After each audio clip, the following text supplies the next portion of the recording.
करे महामूढ़ अज्ञान। उसका भजन आनंद नहीं दे पाएगा। जो दूसरों से ईर्ष्या करता है, जो अहंकार, किसी भी तरह का, धन का, बुद्धि का, जाति का, कोई भी अहंकार करता है, ईर्ष्या करता है, क्रोध में भरकर दूसरों को कठोर वचन बोलता है, ऐसा हृदय से जलता रहता है, कभी शांति को प्राप्त नहीं होता, उसका भजन में प्रवेश नहीं हो सकता। अब सुनो कैसे भजन में प्रवेश करें। पहले स्वभाव गंभीर बनाओ। अब सुन भजन की रीत कछु होई महादृढ़ धीर, को थाह न पावई। ना बोलना ही सबसे उत्तम स्थिति प्राप्त करने का उपाय है। ना बोलना, मौन धारण करो, ज्यादा किसी से बात मत करो। बात करना ही अपने हृदय की बात को बाहर करने से भजन क्षीण हो जाता है। पहले भजन की रीति वर्णन की कि आप ये समझ लो कि बुढ़ापे तक भी भोग की वृत्ति बनी रहेगी यदि जवानी में अपने को नहीं कसा। दूसरे की निंदा करोगे तुम्हारे सुकृत नष्ट हो जाएंगे, भक्तों की निंदा करोगे बहुत जन्म के सुकृत नष्ट हो जाएंगे, ईर्ष्या करोगे, क्रोध करोगे, अभिमान करोगे, भजन मार्ग में प्रवेश नहीं होगा, जलते रहोगे। अब भजन करने वाले का स्वभाव कैसा होना चाहिए? गंभीर। जितना प्रश्न हो उसमें भी सावधानी से, सारांश में अगर बोलना है तो बोल दो, नहीं कोई जरूरी नहीं आप साधक हो, मौन होकर निकल जाओ।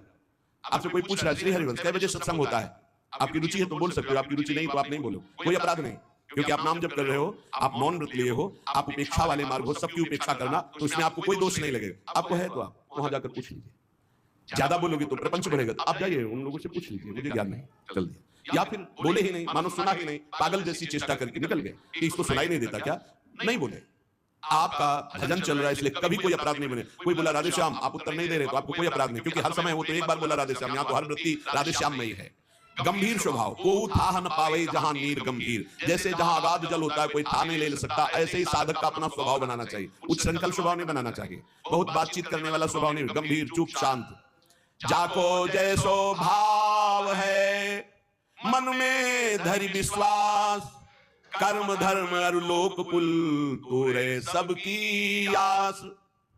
जिसका जो भाव है वही सिद्ध होता है। गुरु प्रताप से भाव धारण किया जाता है, मनमानी नहीं। जैसे कई लोग प्रश्न करते हैं हम तो ऐसा ऐसा भाव रखते हैं भगवान पर, वो तुम्हारा रखने का भाव था। अब जब गुरु से जुड़े हो तो आचार्य परंपरागत भाव स्वीकार करना चाहिए। नवीन साधक को भाव के चक्कर में नहीं पड़ना चाहिए, पहले साधना में लगना चाहिए। भाव ऊंचाई की बहुत बड़ी बात है, पहले अनर्थ निवृत्ति करो, बुद्धि को पवित्र होने दो, नहीं तो भाव में विचलित हो जाओगे।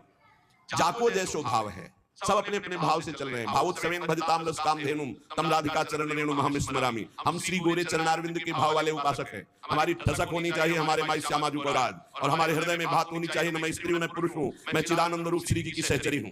बस ये बात तुम डालो अंदर अपने हृदय में, ये शब्द अपने आप प्रकाशित होगा। जाको जैसो भाव है, मन में धैर्य विश्वास, दृढ़ विश्वास धारण करो कि मैं श्री जी की सखी हूं, मैं प्रियाजू। ये बड़े बड़े दंडकारण्य के ऋषि, श्रुति, मिथिला की बहुत भागवतिक वृत्ति, ये सब आपकी गोपी हुई है। गोपी एक स्थिति है, कोई शरीर नहीं है कि गोपी शब्द से सीधे स्त्री शरीर में आप चले गए। अगर स्त्री गोपी होती तो पूरे ब्रह्मांड की स्त्रियां गोपी हो जाती ना। अगर सहचरी कोई स्त्री होती तो सब ब्रह्मांड की स्त्रियों को भावना करना है क्या, वो तो है ही नहीं। वनिता पुरुष भाव मिट जाए, स्त्री पुरुष भाव मिट जाने पर वो भाव प्राप्त होता है जो सहचरी भाव। एक स्थिति है, जैसे राष्ट्रपति एक पद है, उसमें कोई भी बैठ सकता है, स्त्री पुरुष कोई भी विराजमान हो सकता है। ऐसे गोपी पद है, सहचरी पद पावे, ये सहचरी पद है, ये सर्वोपरि सहचरी पद है। इस पद का भाव है हम प्रियाजू की प्रिय सहचरी है। आगे चलकर पता चलेगा संधिनी, इच्छा शक्ति, वो बाद में परिचय ले लेगा। पहले ये शब्द डालो, ना मैं स्त्री हूं ना पुरुष हूं, मैं प्रियाजू की सखी हूं। पिछले जन्म में क्या थे कुछ पता नहीं, क्या बन गए आगे कुछ पता नहीं। अगर भाव दृढ़ कर लिए तो इसी जन्म में किशोरी मात्मानम किमी सुकुमारी नुकले, अपनी प्रियाजू के समीप सुकुमार स्वरूप चिदानंद में भाव से हम प्यारी जू की सेवा में पहुंच जाएंगे। इस मार्ग में चलने पर कर्मकांड से, धर्म मार्ग से, लोक रीति से, कुल रीति से और वेद रीति से, इन सबसे राधे राधे कहकर प्रीति रीति से चला जाता है। श्री भगवत ऋषि जी कह रहे मेरी महारानी श्री राधा रानी, जाके बल में सब सो तोरी, लोक वेद कुल कानी। लोक रीति, वेद रीति, कुल रीति, इन सबको छोड़ दिया प्रीति रीति के लिए। ये प्रीति की उपासना है, ये प्रेम की, प्रेम किसी की मर्यादा नहीं रखता, उसकी एक स्वतंत्र मर्यादा है। प्रीति न काहू की कानी विचारे, मारग अपमारग विधिकित मन को अनुसरत निवारे। जो सरिता सावन जल उमगत सन्मुख सिंधु सिधारे। जब बाढ़ आती तो कोई रोक पाता है क्या? ऐसे ही जब प्रेम की बाढ़ आती तो लोक रीति, कुल रीति, वेद रीति सब बह जाती है। एकमात्र प्रेम की अपनी स्वतंत्र रीति होती, प्रीति रीति।